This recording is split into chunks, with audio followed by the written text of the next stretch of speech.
What's up guys, SkittleRampage here. So today we have some Funko news updates, including the WonderCon in-person events yesterday. Lots of things going on over there, lots of drama. Now we also do have some brand new My Hero Academia and Pokemon Funko Pops, and a couple other updates for multiple different things. So let's check it out.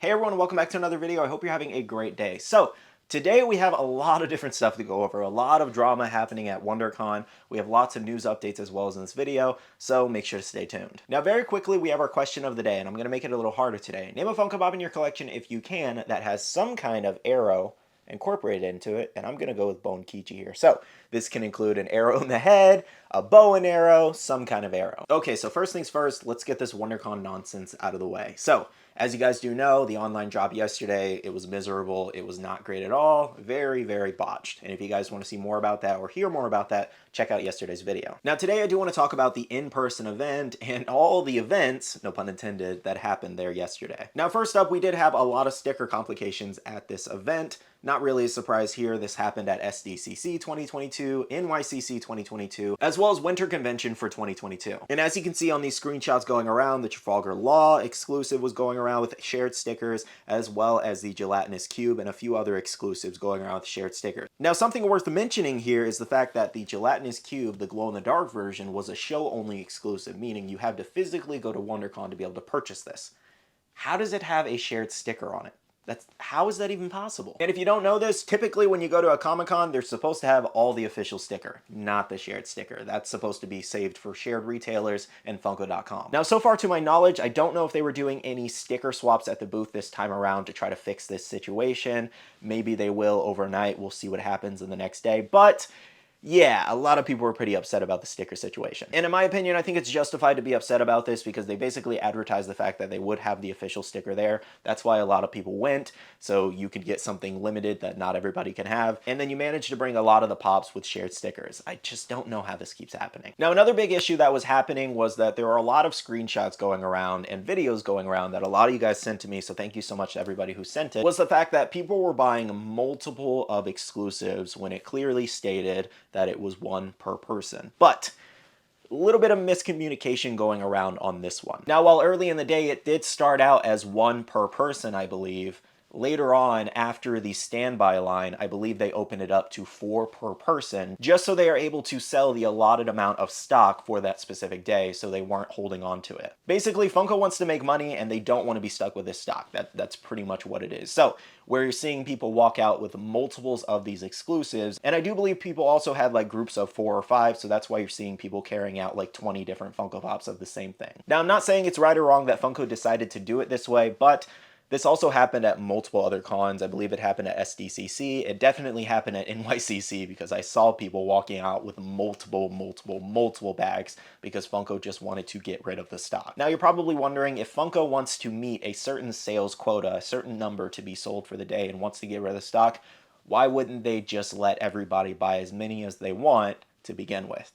Because then they would never actually have enough stock for everybody who got a time slot on the online lottery, essentially, and everybody in the standby line. They basically limited it to 1 per person up until the standby line was fully completed. Everybody went through, and then when they opened it up to the public, that's when everybody could buy as many as they want, so they got rid of it. So hopefully that kind of explains that situation. Again, I'm not saying it's right or wrong by any means, but Funko is just trying to make money. Like that's what it is. They're just trying to make money. So whoever buys it, they're going to sell it to them, essentially. Clearly, they don't really care. Now, one other thing that was happening at WonderCon was Toy Stop did, in fact, have their Odin exclusive at their booth with the WonderCon custom sticker they had. They had enough stock to seemingly sell multiples of it, and I still think they have stock for the rest of the event. Now, I do believe they are now finally starting to ship out online pre-orders, which is great.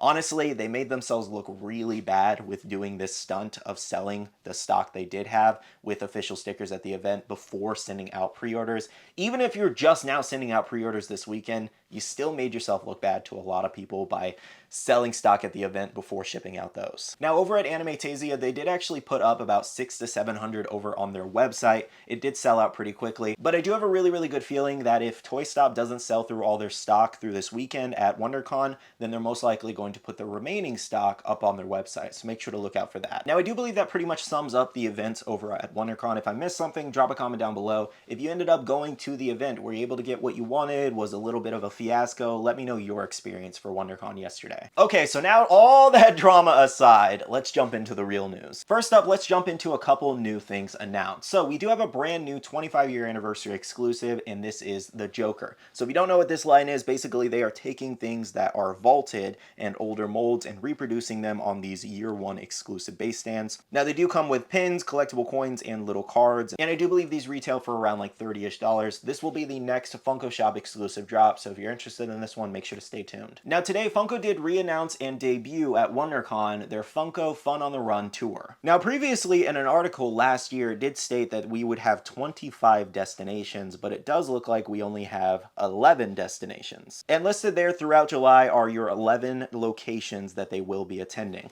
Basically what this is going to be is they're going to be driving around in a truck essentially and just kind of bringing fun on the run, as the name does state, and they're going to be selling exclusive collectibles like their new little Funko Bitty Pops of the Freddy Funko and the dog mascot, and then some bobbleheads as well. And they could have some other new hidden exclusives in the future, so make sure to stay tuned for more details. Now I'm not going to lie, I was very bummed to see the fact that this was basically cut in half, because again, originally I do believe it stated that there was supposed to be 25 destinations and now there's only 11 listed. So that's a little bit of a bummer, to be honest, because I was hoping they were going to come down to Florida and so I could attend it. I might go up to Nashville or maybe in Texas to try to see what this is all about. I'm very surprised that New York City is not a destination, because that's such a big location for them, I feel like. But this doesn't really feel like a United States tour. This feels like, let's dip into the East Coast and then head back to the West Coast, you know? Like, it doesn't really feel like they're really going over to the East Coast too much. Also, I wasn't even sure Oklahoma was a real state, so I'm very surprised that somehow has 2 stops. All in all, this is supposed to be a really fun event for the fans, so I'm curious to see how this goes. Let me know down below, is Funko going to one of your locations, and will you be attending this event? Now, the other day, we finally got the announcement for the brand new Pokemon Funko Pops. This did include Glaceon, Scorbunny, Arcanine, and a Glaceon 10-inch Target exclusive, and these do have a June 2023 ETA. Now, just a couple days later, Hot Topic actually dropped an exclusive flocked Glaceon, and this one does have a 523 through 6.3 ETA. I have no idea why they didn't announce this one. Literally, it went live on Hot Topic 2-3 days later after the announcement, and Funko just decided to disclude it for some reason. So this one was a surprise to everyone. It's still currently available in stock if you want to head over to Hot Topic's website and purchase it. Now, speaking of anime Funko Pops, we did have some brand new things from My Hero Academia. Now, we do have the 3rd piece in the Villains Deluxe Hideout set, and that is Twice Here. This is a specialty series exclusive. You can get it at most smaller shops, and this one does have a May 2023 ETA, as well as we do have a little Twice keychain. Now, also for My Hero Academia, spotted over at WonderCon, we do have first looks at an unreleased My Hero Academia exclusive, and that is Black Abyss Tokoyami. So I'm not really sure what booth had it, but this picture was going around from Pop Picked, and it was being sold for $45. Now this one is exclusive, but we don't know who the retailer is just yet. But on the right there, that is basically the moment where they made this pop from. And as you can see, it's not that well executed. Like, a lot of people like it, and I'm glad for those who do like it. Personally, not really a fan of it. I think it could have been executed a little bit better. I'm not really sure what happened with the design or what they could have done differently here, but just if you look at the pop versus the actual image here, it's just, it doesn't work well in my opinion. It kind of looks like an artist series like people were saying. And here's an image of it out of box from Bully Boy Collectibles. You can see that the line detail just feels very weird. I don't really know what happened with this design on the face. Like, I like the hands and the pose he's in. I think that looks really cool and the rest of it, but it's just the head mold for me and the detail in it. I don't absolutely love it. Even the eyes look really weird because they're not the same mold as the actual character. They kind of just did their own thing here. So I don't overly love this. I don't think it's like a really good design for the character personally, but I'm sure it will still sell because it's My Hero Academia and people love the show. Now, just to let you guys know, this one may actually have a glow-in-the-dark variant to it That's not confirmed, but I did want to mention the information here that I heard. It is possible we could see a glow variant of this one, so make sure to stay tuned on that. If it doesn't happen, we'll just see it announced as this regular exclusive. Now again, I'm not really feeling this one personally, but I would like to pick it up just to kind of compare to some of the other Tokoyami Pops, and I'm very curious what it looks like in person versus photos. Let me know, will you be picking up this one, and what are your thoughts on it? Oh, and if I didn't mention it at the moment, there are no release details, but I'll update you guys in the future. Now we do have a quick One Piece update on the Gear 2nd Luffy exclusive from Fundum Toys. They did state on their Instagram, "Exciting news everyone, we're thrilled to announce that our highly sought after exclusive Funko Gear 2 Luffy will be arriving ahead of schedule. We're expecting to receive our shipment early next week and will begin shipping pre-orders at that time. To ensure a smooth shipping process, we'll be fulfilling orders in the order they were received, and you'll receive a tracking number via email as soon as your shipment is created." They also went on to state, "If you've been thinking about placing an order, we encourage you to do so soon. In order to manage the shipping process effectively, we'll be closing pre-orders on Sunday night. This will help us ensure that those who ordered early will receive their items in the first wave of shipments."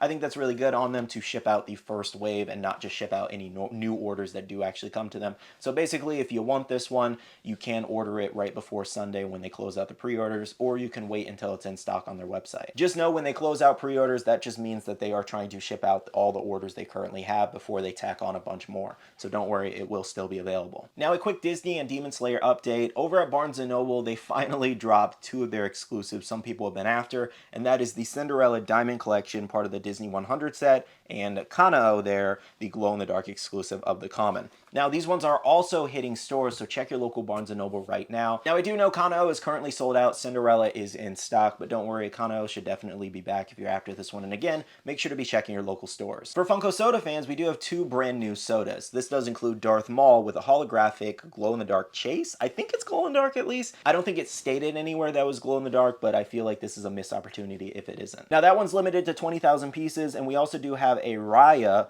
Funko Soda there, and the chase is where she is just holding the sword in hand.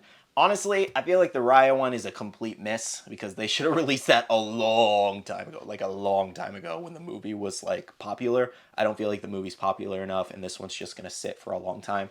So I recommend waiting on that one if you're interested. You could very, very likely get it on clearance. Next up, for Marvel fans, spotted in Target systems, we do have two new Marvel exclusives coming. Now, we do have the Friendly Neighborhood Spider-Man, which is Tobey Maguire's Spider-Man, part of the Spider-Man No Way Home Deluxe set. As you can see, they did actually change his pose. They have him sitting down when, I believe when they're on the Statue of Liberty's head, they're all kind of like in their signature poses in the movie, if I remember correctly. So he was never really sitting down, so that's a very weird choice for them to change the design. Like, I feel like this whole set kind of sucks because they're not mimicking the movie at all. They're kind of just doing their own thing here. Now, that aside, we do have first looks at the Spider-Gwen exclusive comic cover. Personally, very excited about that. I don't love the price, though. The previous number 300 Black Suit Symbiote Spider-Man was 20 bucks for Target Con, but somehow this one is now $30, so I guess the price increase has now fully taken into effect.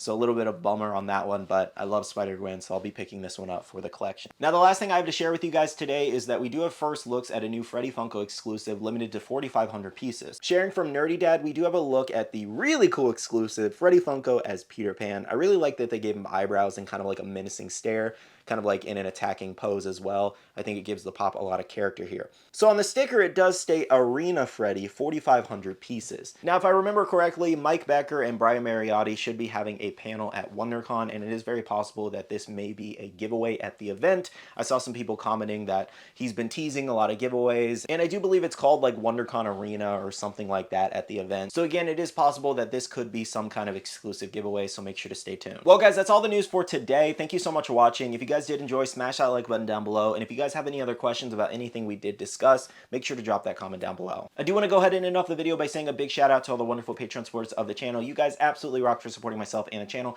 If you guys want to check out the Patreon, the link is down below. We have a Patreon-only Discord where we share a lot of information, news, restocks, updates, links, and more. We also have a Facebook group with over 16,000 members that's buy, sell, and trade, and make sure to be following me on all my social medias at SkittleRampage over on Twitter, TikTok, Instagram, and my Facebook page so you can stay up to date. All right, love you guys. See you guys in the next one. See you guys later. Bye.